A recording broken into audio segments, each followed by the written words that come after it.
meteorologist Jim Vaughn.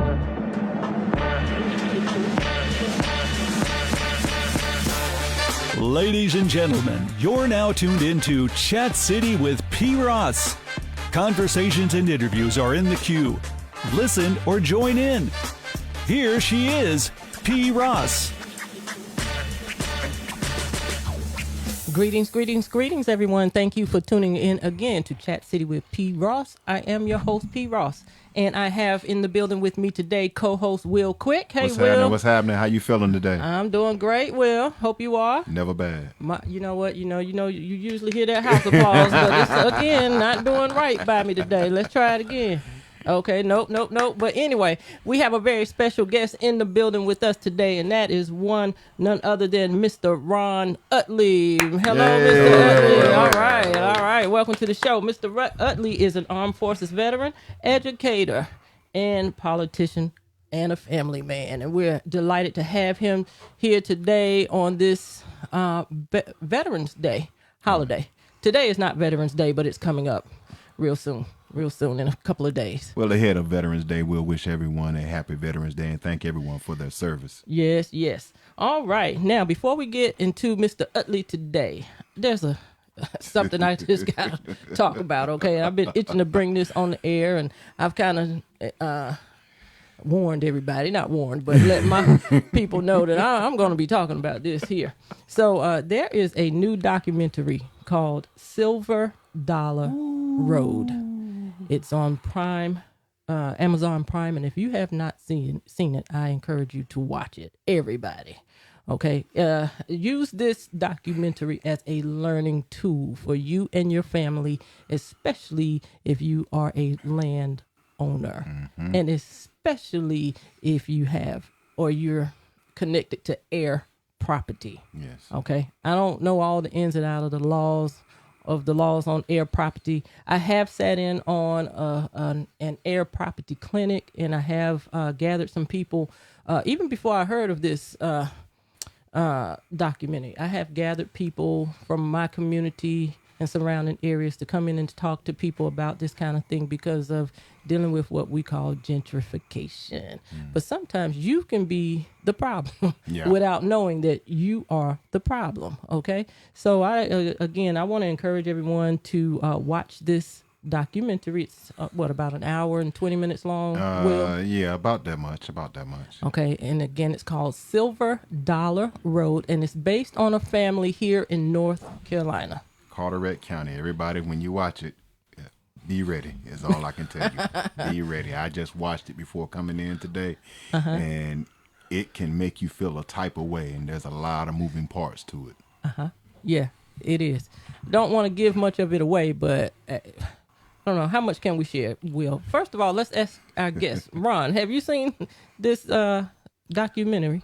No, I haven't had opportunity to watch it at this point in time, but I know what you're talking about when you talk about air property in North Carolina. I think there's some legislation they're working on now to kind of fill those loose ends up of getting that property transferred, because what happens that property becomes locked in. Families can't do anything with it because it has so many extensions to it. But I think there's some legislation that they're working on now to get past that loophole.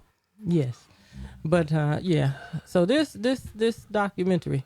Well, I tell you this, P. Ross. I watched it today, and a couple of things jumped out at me. The first thing is, when you've got multiple family members involved with that property, somebody's probably savvy enough to understand just how valuable monetarily that property is. And sometimes that monetary value overshoots the historic and sentimental value.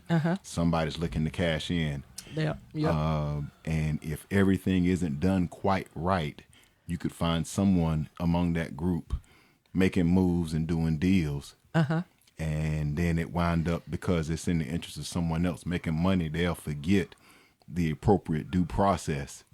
And then you got to back up and try to figure out how you're going to undo what's been done and what too many people want done. Yeah. But there was some talk of falsifying some records. Do you remember that part of the movie? That was about the actual sale of that plot of land, because the individual, there were multiple heirs. There was one individual, if I remember correctly, that person wasn't living down there. I think they were up north. They were up north, right. And they managed to get a deed to the most desirable segment of that property, which was waterfront, that was already being developed around them and other properties. And in that deed, they basically was speaking on behalf of the family. And sold that to a developer. So when the developer comes down and starts laying claim to the property, the family down south has no idea what's going on. Right. And what a lot of people don't realize, one of the basic rules of contract law is if you can invalidate the initial contract, it will effectively invalidate everything else coming in thereafter. So instead of going after the developer, they might have stood a better shot of invalidating that one family member, saying that they had legal claim to that land is being deeded to them. Hey, people, like I said, if you are tied to some heir property, get you an attorney. Look into what things you can and cannot do with the property. Sit down and have a family meeting about what should be done with the property, what the entire family, what it means to the entire family, not just you. Right. You know? And how that property can affect you in the future, you know? Yeah, just do that. It's much needed. Absolutely. Much needed. All right. That's all I'm going to say on that right now. Give you time to watch it. Again, it's Silver Dollar Road. Silver Dollar Road. And it's based out of Carteret, North Carolina, intercoastal waterway. So you get an idea how valuable that property is in this current climate. Yes.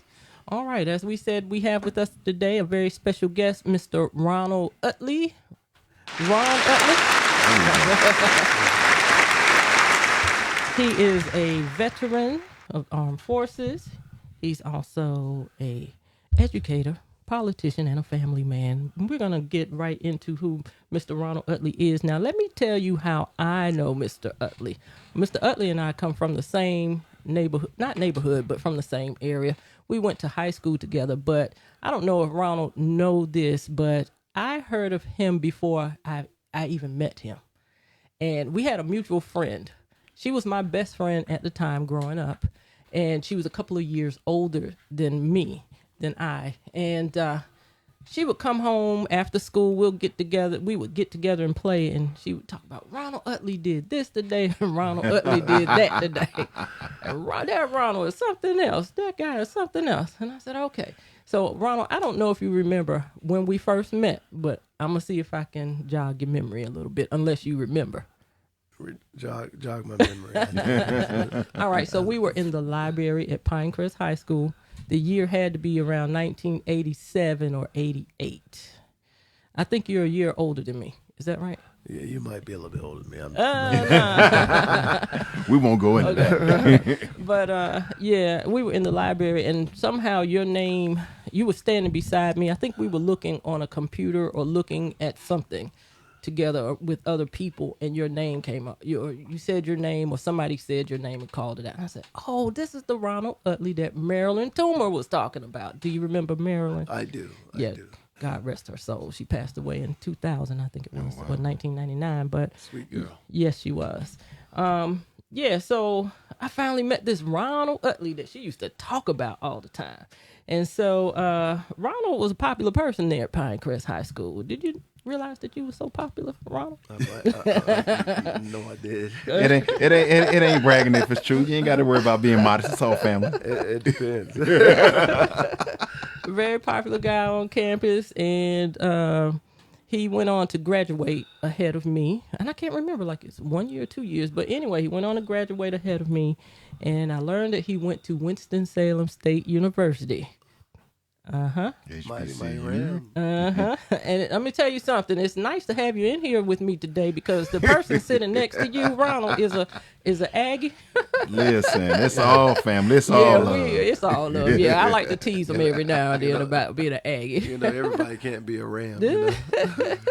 Yeah, but so he went on to Winston-Salem State University, And yeah, so I get there only to find that Ronald is just as popular at Winston-Salem State as he is at back home 2 hours away in the Southern Pines area. And so he, I don't know if you remember this too, Ronald. Right before I ended up on campus, somehow we were talking. I'm going to say we were somewhere near Gain Street. I'm going to say the Peppermint Lounge. Am I talking too much? No, go ahead. Okay. All right, nothing bad. But I think I shared with you then that I would be coming to Winston-Salem State. And you said, well, look, when you get there, don't be calling me Ronald. TC. TC. That's right. TC. So we gonna get the story behind that? Should we give the story behind this? Well, I just had to redefine myself as like Reese Winston-Salem because, Ronald, who named his child Ronald? That was boring to me. So I had a hat with TC on it, so that's what everybody called me. It meant a lot of things to different people. Okay. And some safe to say, some not. Yeah. Well, sure enough, when I got to Winston-Salem State and I was mentioning Ronald Utley, who? Oh, TC. But yeah, so Ronald, thank you again for coming here with us today. Thanks for having me. We're going to pick up there at Winston-Salem State. I remember, I don't know if you were in the reserves. I believe you were. Is that right? Or Well, how I ended up with Winston-Salem State is that growing up, you either had to go in the military or you had to go into college. You had to go get a job. So I decided to go to college, not because I wanted a college education. I just didn't want to work.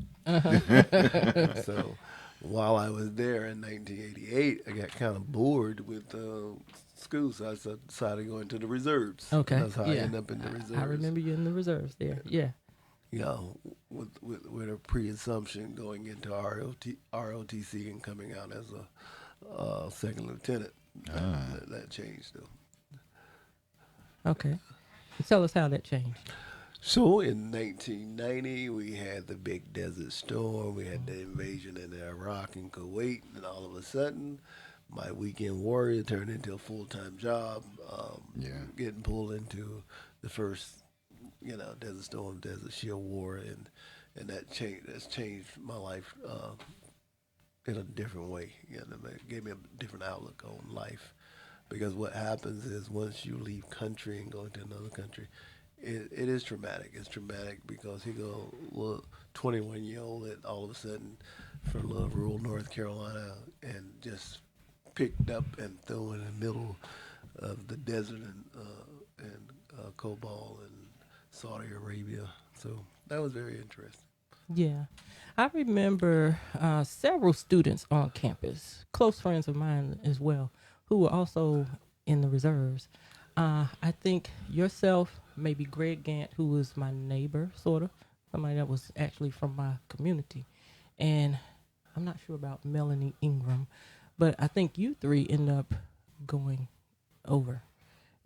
Is that right? Or well, I'm not sure about the other those two, but I know I was there. I mean, I couldn't miss it, with all that sand, and it was it was a beautiful country, though. Believe it or not, even though we're in the middle of a war, and I tell you, the first night getting into country, we was all sleeping. All of a sudden, all these bombs started going off, and we disoriented, and everything was like crazy, And first thing we see in the country, these Muslims, they had their little binds on, and the first thing, and we're sitting on a bus with no ammo, M16, no way to defend ourselves. And they walk around with machetes, and we're like, what we gonna do? And I remember the first skirmish we had, and it was on the pier, and it was something said, pew, pew, pew, and we was being shot at that time and didn't even realize it. So it was a traumatic situation. Can you remember what went through your mind at that moment, that very moment? Lord, if you allow me to get back home, I get this man his army and get out. And so that was on my mind. To get out and survive, Mm-hmm. Had you seen any other active duty action before you were deployed to Desert Storm? No, I didn't. That was the first time. A lot of folks that I've talked to, I was hoping, well, I shouldn't say hoping, but the comparison between seeing a traditional enemy dressed in uniform representing country versus a non-traditional enemy who's truly fighting for what they believe in.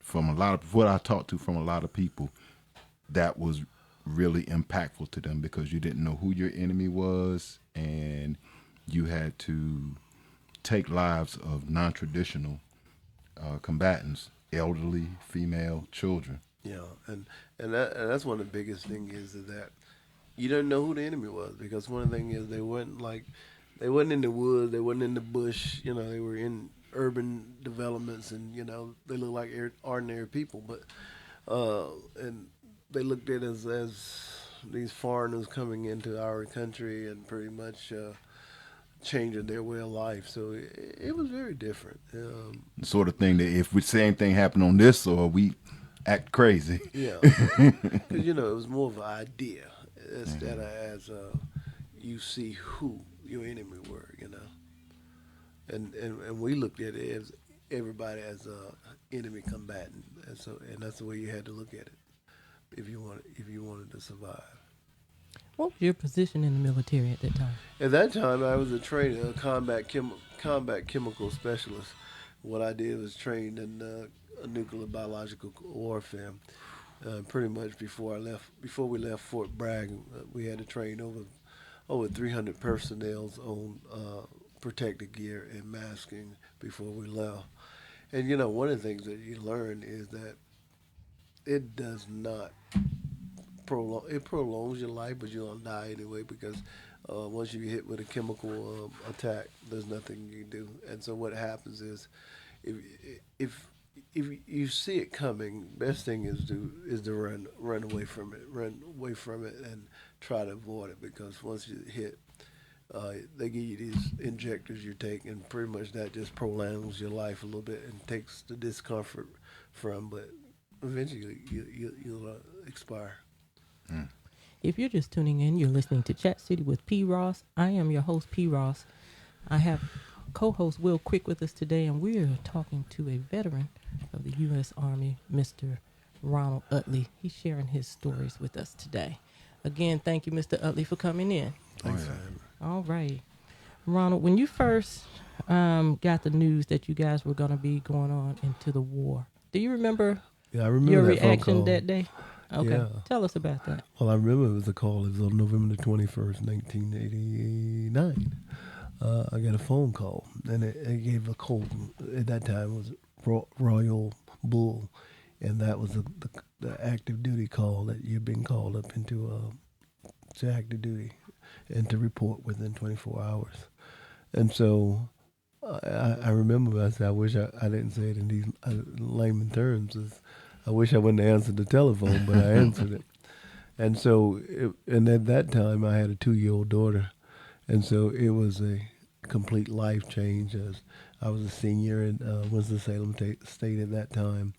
And so, and at that time, my fiance, she was a second lieutenant nurse also. We both were pulled into the skirmish. And so we had to do a 24-hour turnaround, get the apartment and everything packed up in storage within 24 hours, and report to our duty station, and then placing our child with the grandparents and reporting to Fort Bragg to get ready for deployment. Wow. I bet it was pretty tough having to leave your child, both parents. And I know a situation like that, too, with another person that went in as well. Doesn't the military give some sort of consideration when both parents are active duty or eligible to be called up for active duty? Not in war times. Oh, my goodness. And under circumstances, I think this was the first, and pretty much you can ask, but at the same time, most likely you just have to make those provisions. Do you mind sharing with us what it was that you said to your daughter before you left? Well, she was probably 2 years old, just a bunch of hugs and kisses. She didn't understand at that time what was going on. And so that was very devastating, to leave and not, with that unsure of not returning. So that was a big question mark there too as well. You have siblings as well, is that right? I do. I have 4 siblings. Okay. No, I have 7 now. 7, okay. I did Ancestry.com back in December this year, and a young fellow told me I must be his cousin, and I said, no, I'm not your cousin. I must be your uncle. And so then I found out that I had 2 sisters and a brother living in Springfield, Massachusetts. Wow. And so that I didn't, it's funny that I didn't know about them, but back then when our parents coming up, how they have secrets. Because when That's come up before, hadn't it, P-Ross? Yes, it is. So what I did, I called my oldest cousins and everybody, and I said, y'all wrong, right? And they knew exactly what I was talking about. So it wasn't a secret in the family among the oldest people, but just we didn't know about it. So Well, I'm gonna give you an applause for finding relatives. That is a whole nother show. Ancestry.com. That's life-changing. Yeah, that's a whole nother show right there, because we've heard so many success stories with that. So, Ronald, the day that you had to leave, going back to that, you talked to your daughter, and okay, so next was the rest of the family. How did they take the news? Well, at that time it was a lot of uncertainty there. I mean, they support the decision what you do, because one of the things is I wasn't drafted. I volunteered. I knew the possibility that I may be pulled into some type of combat. So therefore, do you prepare for it? I don't know. How can you prepare for it? Because it's the unknown. And so you just take the best out of it and pray that, everything goes the way it goes and that you make it back home safely. Yeah. Okay. So, you said you were in your senior year. Is that right? Yes, Or I was. Senior year. At Winston-Salem At Winston-Salem State. A little bigger school from A&T. Not according to statistics I'm looking at, but it's cool. Nothing but love. Okay, so you had not graduated, right? No, I Okay. didn't. But All I had right, an but you- opportunity. Winston-Salem gave me the opportunity to finish. Once I told them that I was going to be deployed and pulled up, I took all my exams and cleared for graduation. So when I returned, and so funny, I returned back the same day that my class was marching across Joel Coliseum. Wow. So I did get an opportunity to get there and hear my name called out. I was in uniform and everything, and I should have just went up there and got my diploma when I was there, but I didn't. I didn't do that. That's okay, but I just want to give you a house applause for coming back and doing that. So, what did you major in at Winston-Salem State? Well, my major was business administration, minor in housing management. That's interesting. And so one of the things you all were talking about, the real estate thing, I've been in real estate over 25 years, probably 30 years in real estate as well. I started out a long time ago. And one of the things you alluded to is it's a simple process, is like that piece of property next door. I may not own it, and the person that you talk to may not, but they can do something called a quit claim deed. And so it pretty much says, I give you all the interest that I have in that piece of property. And so that what happens a lot of time with heir property is that there may be heirs on that property. And so like you were alluding to, is that somebody a little suave, they maneuver for the financial gain. And so what they do, and why the family's not paying attention, have someone do a quit claim deed. And pretty much what that quit claim deed turns that heir property, which was probably tied up, and moves it over into that individual's name. And so that makes it so easily to do. And so now, even when you have heir property and say you want to get rid of it, you can petition the court to sell it. And so therefore the courts would come in and determine and sell it, and everybody would get their equal share of it as well. So it has changed a lot. The real estate market has changed a lot. The rules have changed. They're constantly changing because of one of the things is it's so easily to get someone property, especially if you say you have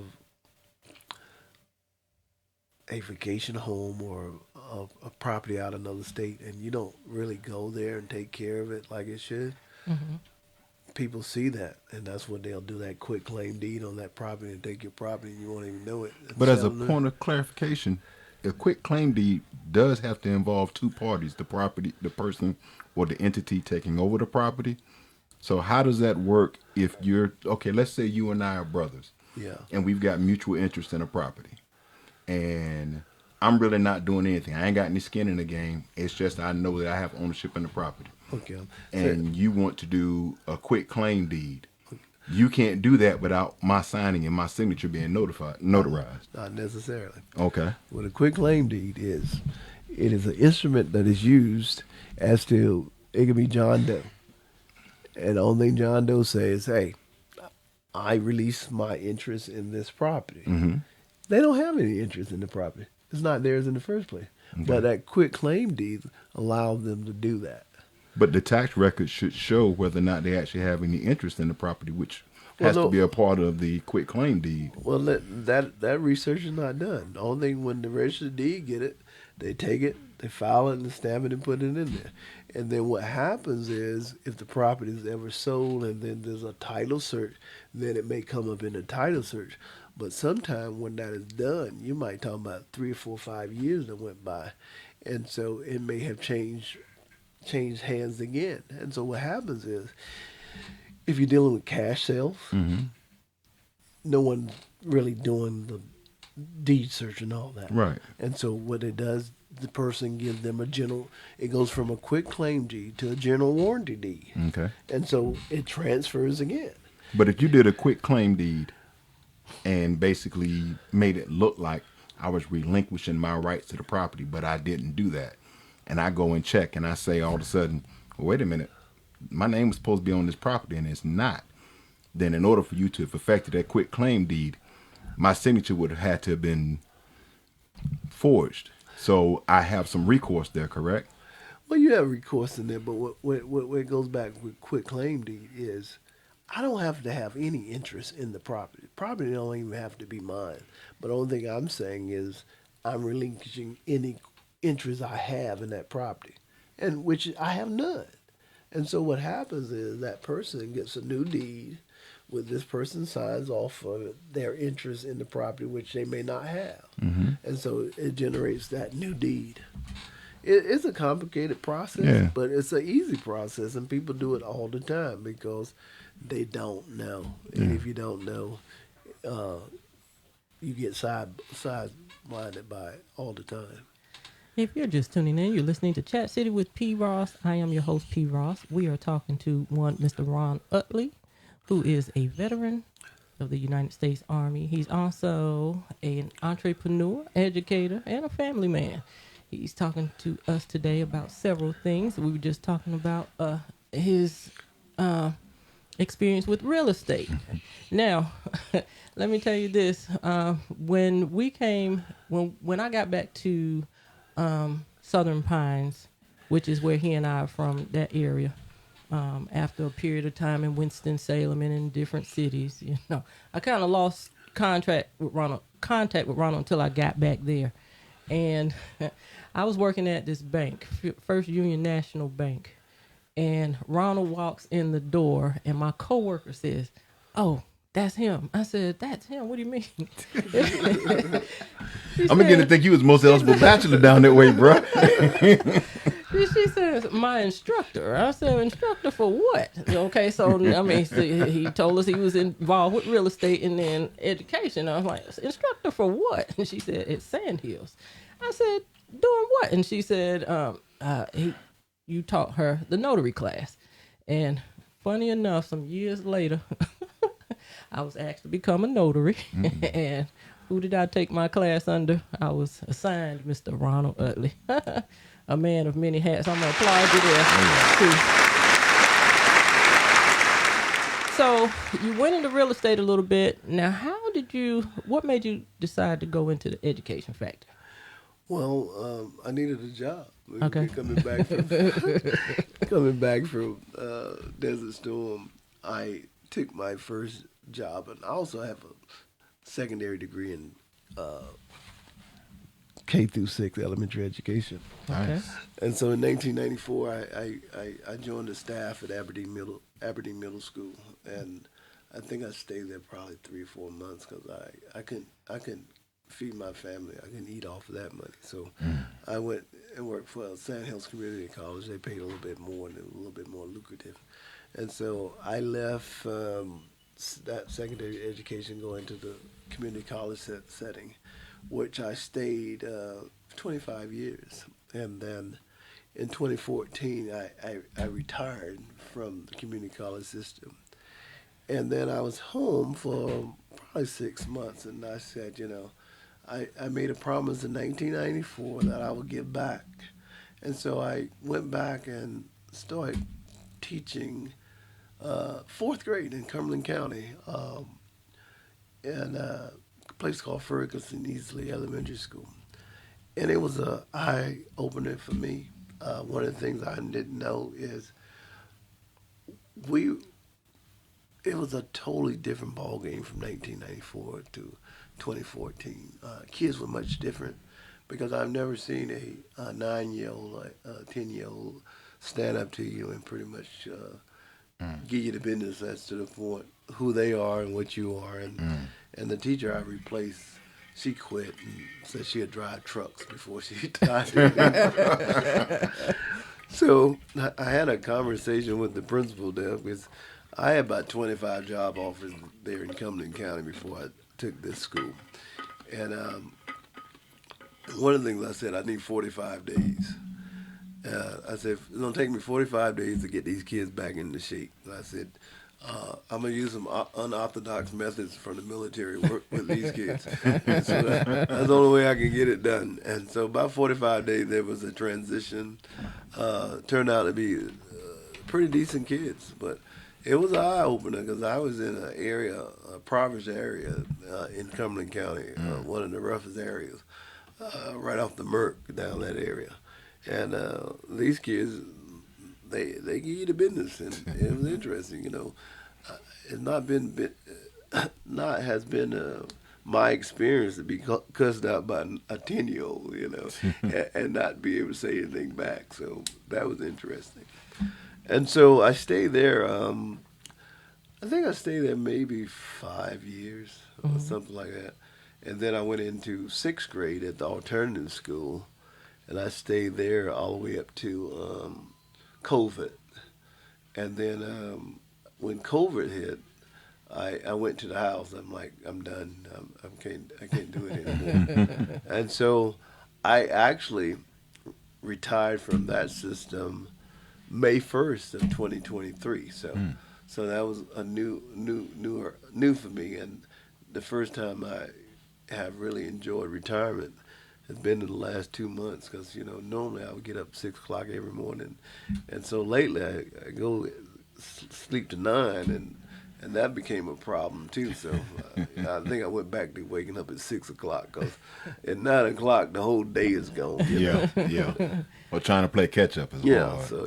So. All right. So now, most recently, a few days ago, you were in the news for being a candidate for a seat on the Aberdeen Board of Commissioners. That is absurd. No, yes, I was.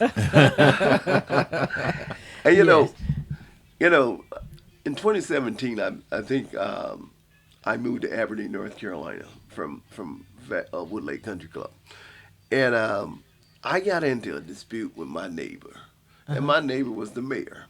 Okay. And so, and I didn't like what he was doing, and so what I did, I said, well, I'm gonna run for office, and so I ran for mayor in 2017. Okay. And it was one of the most scary moments for this individual because he knew the power of the African American vote in Aberdeen, North Carolina, if they was just got out and voted, because the numbers in the off election is very low, in doing the math and doing the calculation, there are approximately 800 African American voters in that town, and that was in 2017. Had half of those individuals got out and voted, they could change the whole dynamics of the Aberdeen Town Commission or the board there. Wow.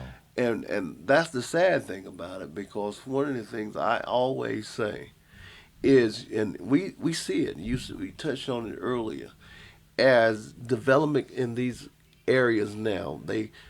One time you would not see $300,000-$400,000 houses going up in these neighborhoods. Right. They're happening now. Yeah. So what happens is you end up getting boxed out, and guess what?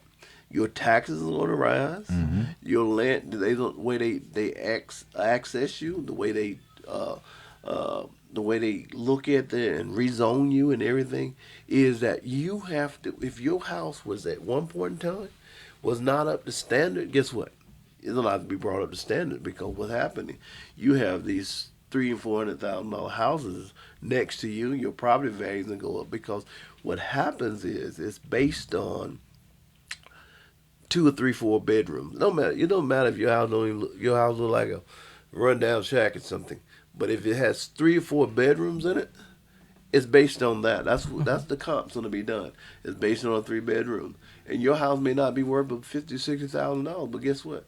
They're going to assess it at $300,000 because of what's around you. That's what the comps are.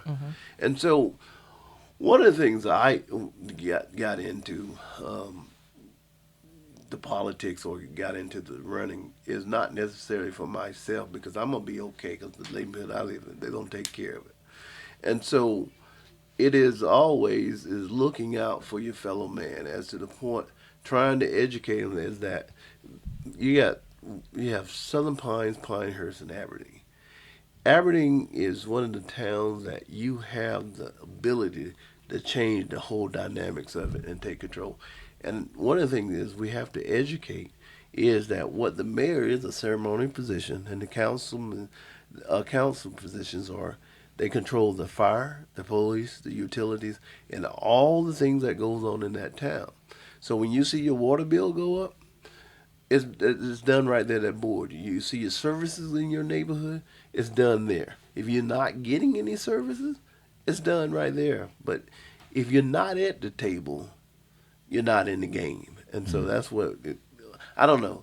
Out of all the places I lived in this country, this is the most passive town of my I can say African American people. They passive. They be the first one to complain, but they won't get out and vote, and that's the sad thing about it. And you mean in Moore County, North Carolina, in right? Moore County, North Carolina. Right now we're in Wake County. Moore County, North Yes. Carolina. Yeah, and I'm excited about it. You know, people call me and they said, "You okay?" I'm fine. I said, I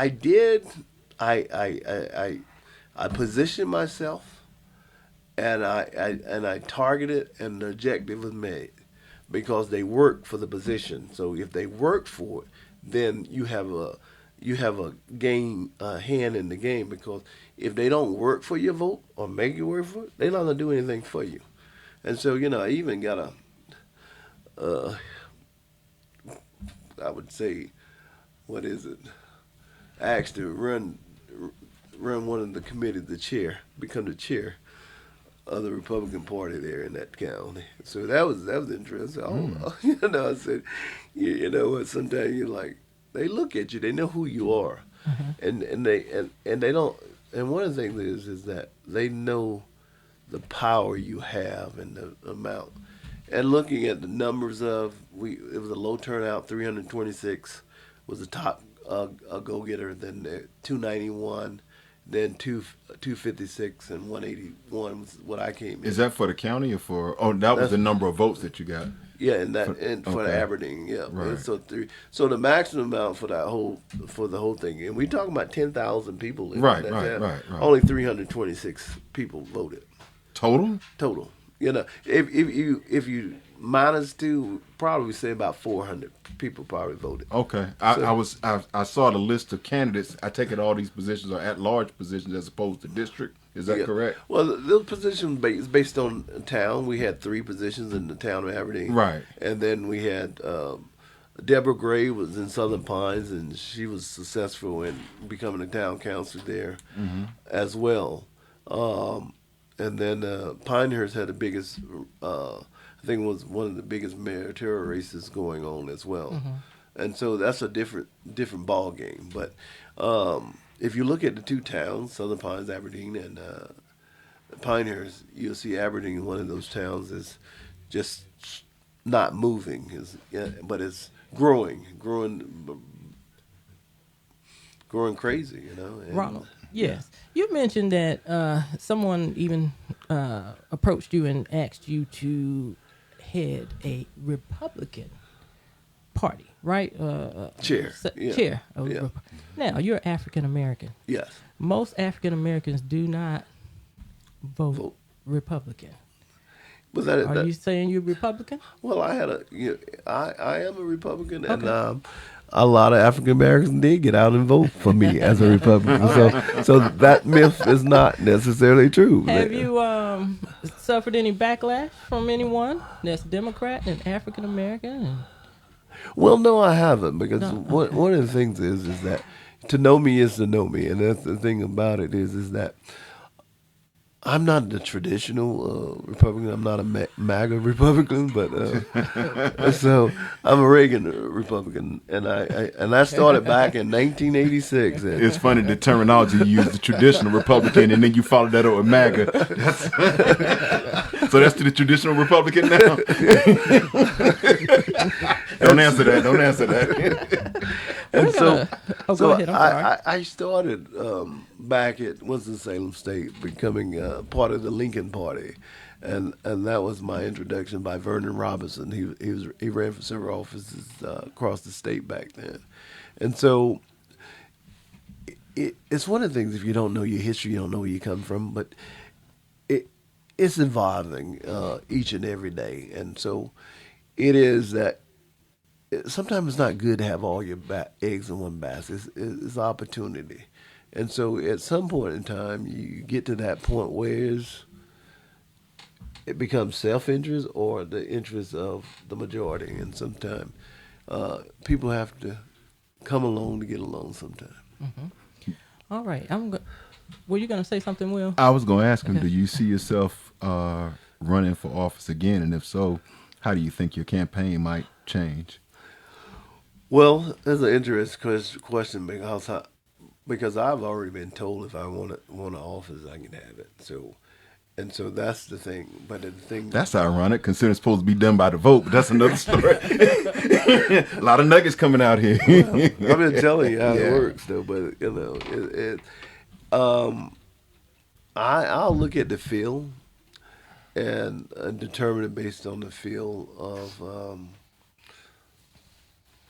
Which direction to go in. It's a lot of work to be done,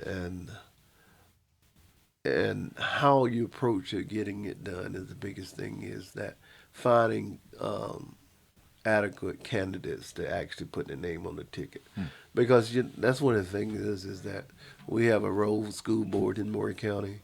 We have less representations on the boards, and so. That's the biggest thing is our school board now is that representation on there going forward. It's rough. I mean, this is a very crucial time, as to the point is if you look at the mapping and the gerrymandering and all that, voting is very important because one thing is we have those federal elections, but what's most important now are your local elections. They make the decisions what goes on in your town and what goes on in your household. And I think for a lot of African Americans, it's that dollar household. If it doesn't affect your household, you don't really jump out there to it start affecting you economically. Then you may wake up. But at this point in time, a lot has become passive, and just Well, once we started seeing this huge uptick in development, because the original wealth in this country is land. yes, And it's the one thing that land will always be king because they're not making any more of it. But the emphasis on utilizing land to turn into income has totally changed. Once upon a time, you worked the land in order to generate income. Now you manipulate the value of the land in order to generate income. So that means it's got to change hands. People who aren't knowledgeable about the value of that land are the most vulnerable, which goes back to the point that you made. As a people, speaking about African Americans, I think from my experiences and my research and my readings, we found a level of appreciation for being able to have our land. Let us have our land, enjoy it, leave us alone. And if you remember in the Silver Dollar Road, that's kind of what the family was saying. It's like, listen, we just want to be able to have our land in this country. We can look forward to maybe having a job, hopefully having a decent car, having a home on some land, and then let it pass down through generations. Long ago, that used to be what happened in this country, but that's no longer the case anymore. And with the economic disparity and people finding ways to convert land into earning potential, that's changed their priorities. And people who don't know are kind of left behind. By the time they realize they've been got, it's done. So what do we need to do, Ronald, to get people educated on what's going on with this? well, I guess the first thing is become landowners again. We have come to a point where we are not even landowners anymore. And what happens is like my grandma and granddad, they leave this land back, and the younger generation, they move away. They move away from the hometown, and the first thing they want to do is sell it, Instead of or instead of holding on to it or developing. And so what happens is they just want to get rid of it. They're not coming back to the little small town. They don't see the value in it, and most of the time they sell below the market value. Case in point, I had a gentleman out of Florida call me the other day about a piece of property I own. And I asked him, how did you know about this property in North Carolina and Florida? And he offered me a price for it, and I said, I don't need any money. I'm telling you that right now. I said, but when you get up in the 40s or something, call me back, because right now you're not even Scratching the surface. Yeah, you're not even scratching the surface. Because he said, well, what about I get 30? I said, well, you heard where I'm at. I said, that lot, and big as it is, I can't let it go for that. I said, I gave you one, you didn't want that, but it's sold, it's sold in the mid-30s, and it was just a small lot. And one of the things is that when I got into real estate, I think I was about 23 years old, and one of the individuals that got me involved in it was one of our own, Mr. Podgy Pugh. And he was one of the biggest landowners in West Southern Pines, and one of the things he would do, he would go around and buy. He had so much property. And I remember the day we were at the Moore County courthouse, and we were bidding on some property. And it was just a little property. They didn't pay the taxes on it. And so, Mr. Pugh was a multimillionaire. And he go meet a little 23-year-old, didn't have really a nickel to throw. But I bid and that he got me up to about $3,500 for this piece of property. And then he backed off. And I said, Mr. Pugh, why you do that? He said, let me tell you something, son. Ain't nobody never gave me nothing in this world. If you want something, you work for it, and you do what you have to do to get it. So that was one of the valuable lessons. It cost me though, but I outbid it, and that gave me a big head. I outbid it $1 million, and so because most of the time they have a limit, a set goal where they're gonna bid on it, and so we did a lot of those kind of tax foreclosures back in there.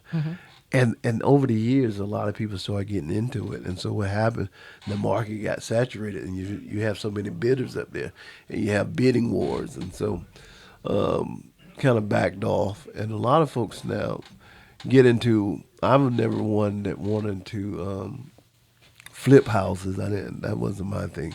So I would get rental properties and I would keep them, and that was pretty good. I mean, people, you get the right tenant. Mm-hmm. You it can be profitable. You get the wrong tenant, it'll be disastrous. And I had a couple bad tenants in the years, and it gives you opportunity to look at it from a different perspective, who you won't let rent to and who you will rent to, because there's at some point in time, and I learned that you can't help everybody. That's right. Because every time you try to help somebody, guess what happens? You get burnt. You get burned. You get burned in the All right, process. let's change gears because we're running out of time here. This has been a pleasure sitting here talking to you. As we mentioned before, you attended Winston-Salem State University along with the great Stephen A. Smith, one of the greatest sport commentators there is today. I remember that guy. Yeah, He was very quiet then. very quiet, huh? That's something you'll never hear anybody else. Because I saw they was interviewing somebody said he's just the same as he was in school. I'm like, really? No, he wasn't. Oh, okay. Stephen A. Smith was a quiet guy. Well, just recently, he, along with Shannon Sharpe, who is another well-known sports figure, came together, and they now together host and co-host First Take. And man, every man that I've talked to and asked them, what do you think about this union? They just love it. They just love it. And these two gentlemen just recently decided to take, it's homecoming season, so these two gentlemen decided to go back to their alma maters and do First Take at their alma maters. I don't know if you two saw this, but man, Stephen A. Smith, he really worked up that campus over there at Winston-Salem State. And so, I think their goal was to show how well, or show that you can attend an HBCU and be successful despite of what everybody, what everybody else may think, you know? What's your take on that, Ronald? Well, I think it's up to the individual as to measure their success. Everybody's success is not the same. Right. And so any HBCU is a foundation to something greater. It's pretty much laying a foundation. And I think myself personally, I build foundations. I didn't know it was going to take me where it was going to do. I just built a foundation, and it opened doors, just like you were saying, the notary. When I did a notary, I had no idea that I'd be teaching the notary class. But I knew I couldn't make no money doing notarizations. But back then, it was $3 or $5 at the time. And so I never did notarizations. But I asked the instructor, what you have to do being an instructor? And so she told me, and I said, well, I'm going to be an instructor. And so I became an instructor. And so that became lucrative. I enjoyed that. And I said, you know, how many people get paid to sit up there and ramble off and talk about something they really don't know nothing about, get paid for it? So that was the easy part, to do that.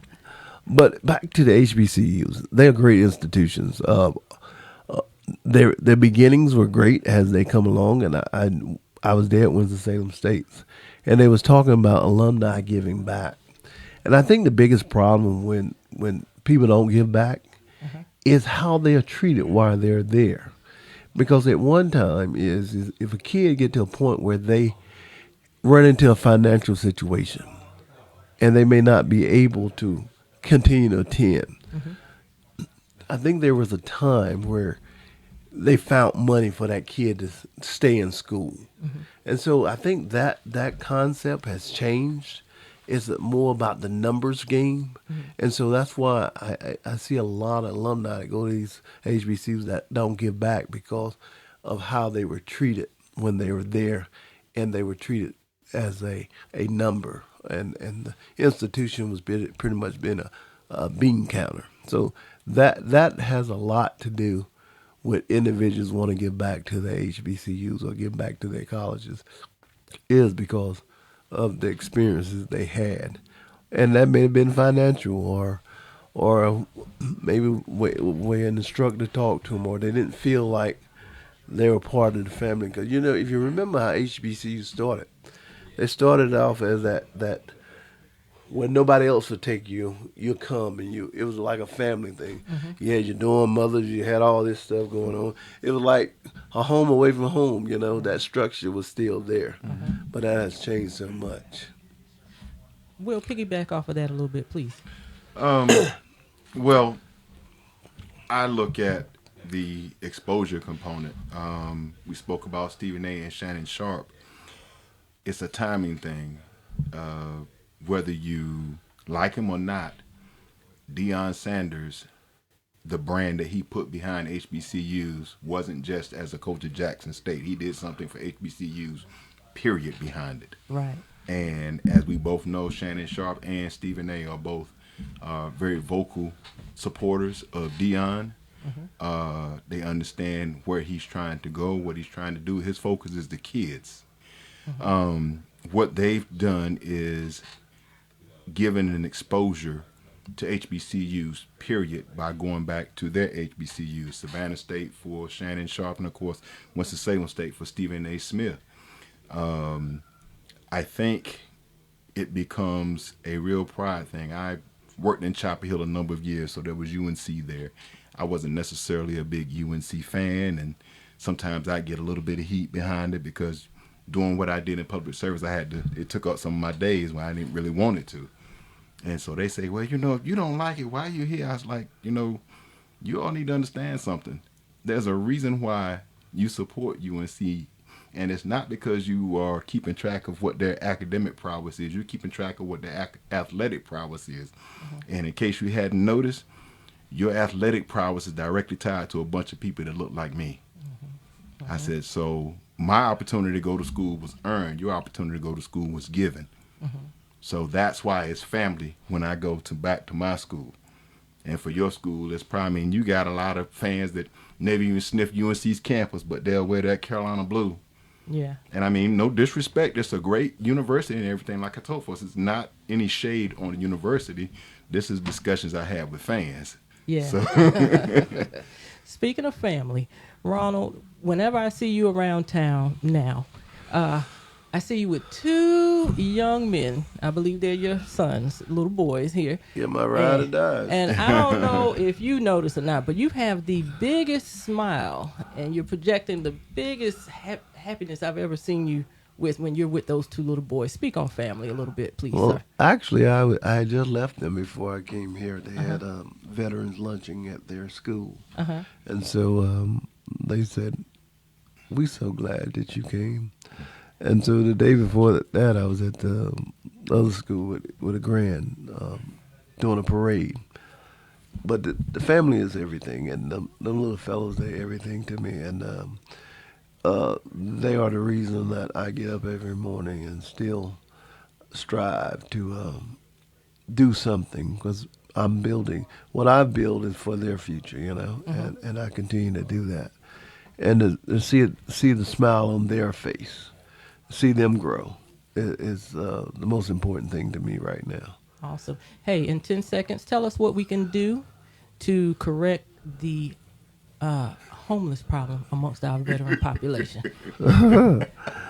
Well, I guess the biggest thing is deal with the substance abuse, and the mental abuse, mental awareness, illness, and so that's the biggest thing with the veterans right now. All right.